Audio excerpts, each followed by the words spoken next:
understand that proximity to you is so essential. So they'll do whatever it takes to maintain. Stars more than proximity. Narcissists want control. They want impact over your life. They're not going to settle for just watching you silently without you knowing. They're not going to settle for just cheating silently without you knowing. They're not going to stand for you to have parted ways with them, left them, broken up with them. Oh no. They're going to cry, play victim, health diagnosis you never heard about, childhood trauma you never heard about. They need so much sympathy, whatever's going to get you back into their graces so that they can F with you. Trust and believe. They will keep ratcheting up their actions, their words, until they get the impact they want. If you're not miserable enough, if you're not down on their level, that gutter level of misery and anger yet, they will be unrelenting. And maybe they're going to throw in some kisses and hugs and nice moments and watching your favorite show and making your favorite dish.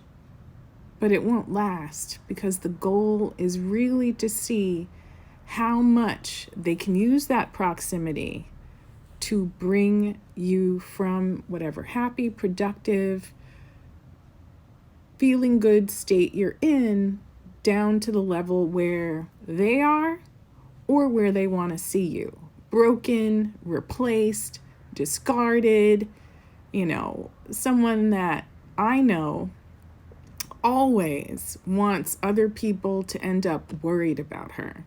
Always doing the wrong thing, the dangerous move, so that everyone can be perplexed and chattering and up in arms, so that what?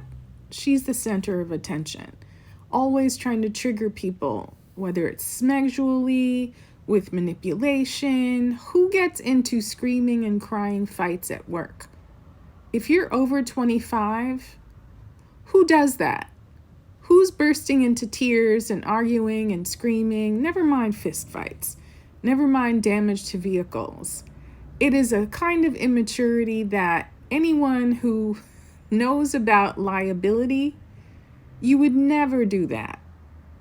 And to see this kind of behavior go on and on and on with the drama, the high emotion, the mess.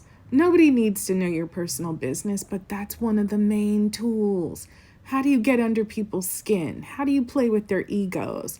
How do you go hot and cold? Oh, you're the hottest guy. No, you're the hottest guy. Oh, he has more money. He's the hottest guy.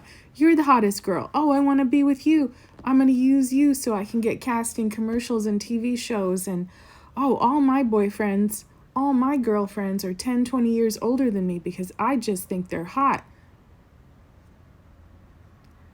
If you haven't spent time in Los Angeles, in Hollywood, let's take the vanity out of the equation. Let's think about the money, the access.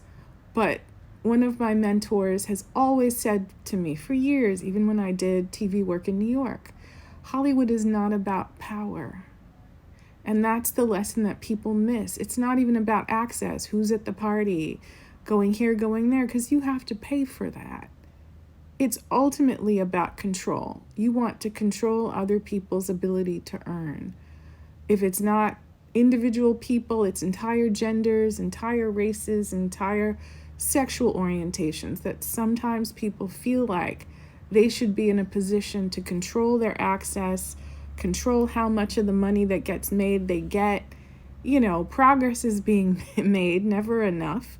But when you feel that cold, creepy hand, not only on the back of your neck, but deep in your pocket, holding back on compensating you for your work, trying to, kind of shoots and ladders you and limit the places that you can go. What really upsets narcissists here and in general is when you make choices that they didn't anticipate. They think that either you're going to do what they say or be unemployed.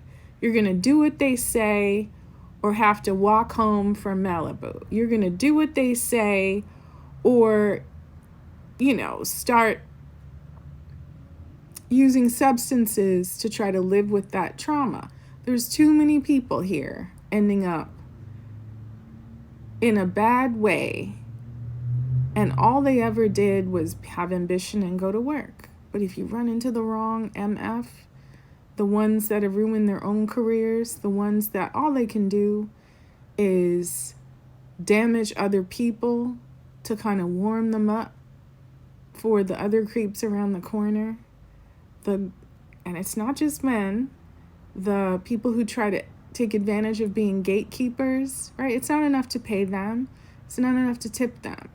What they want is exactly what you don't want to give, and that's exactly what turns them on about it, right? The people who you're like, yeah, why would that allegedly Boston educated lawyer that they nabbed in New York, why? You have a whole girlfriend, so beautiful, blonde, your whole life ahead of you, but you had to run around allegedly Boston assaulting people without consent. Is that your thing? Is that your KINK? I don't know if I can say that on here, but it boggles the mind. You know, I had to call somebody back at 5:00 this morning. She's crying and whining. There's some creep in the neighborhood who, whenever she goes out to walk her dog, he's always following her and taking photographs. You know, older woman, but, you know, a very solid American figure that you can see very clearly in her clothes. I was talking to her. I was like, you know, I hate to say it, somehow you're on this dude's radar. You can either change your route, dress differently, or a combination of thereof, because if there's anything that's true about the center of Hollywood, there's crazy people here. Now, a lot of people make the choice to go elsewhere, but if you've got these people in your midst, what are you going to do? Call me at 5:30 in the morning? And I said to her, I explained her anecdotes, you know, like, you got to walk between the raindrops. You have to pay attention to your intuition. No, the cops aren't going to do anything. No, the big veteran men that live in the building across the street ain't going to help you. You don't know what their relationship is. They don't want to either stir the pot or mess up their relationship with someone who could be the plug. Let's be real. You don't know all the details. It's like going to work. You don't know who's a Nepo baby. You don't know who's giving up the leg to get opportunities. And you don't want to know, right? If one door closes, go find a different door or try or something. But at the heart of it, all this narcissist analysis should tell you that people don't put all their cards on the table. They don't come at you and explain their motives. They don't say, oh, I want to date you, but not to love you. It's because I hate you and I hate myself and I want to make you as miserable as I am. Those girlfriends who want to take you to Vegas and, you know, have you work on their small business about etiquette and want to take you to Martha's Vineyard and take you to the nude beach and take you to meet the celebrity father and the whole thing. Sometimes you're brought along to be the patsy, the person that they can plant the contraband on, the person that they can blame when there is a new STI circulating, right? Because you're the same type, they want to put your name in the mix and point the finger at you, knowing full well that they're the ones who did it. And you can cover up for they can't drive, they can't read, they can't write, they don't know how to, you know, whatever it is. You're trying to be a good friend. You can't assume that any of these undercover narcs are trying to do the same thing, right? You go to the club, somehow they steal your overcoat. You go overseas and somehow they, you know, don't want you to go to, you know, the birthday dinner on the beach because their other brother is completely crushing on you, but they don't want their brother to date or, God forbid, marry a black woman, right? There's limits to the friendship. There's limits to the romance, and you gotta stay woke. End of the story. Stay woke, pay attention, and don't get got.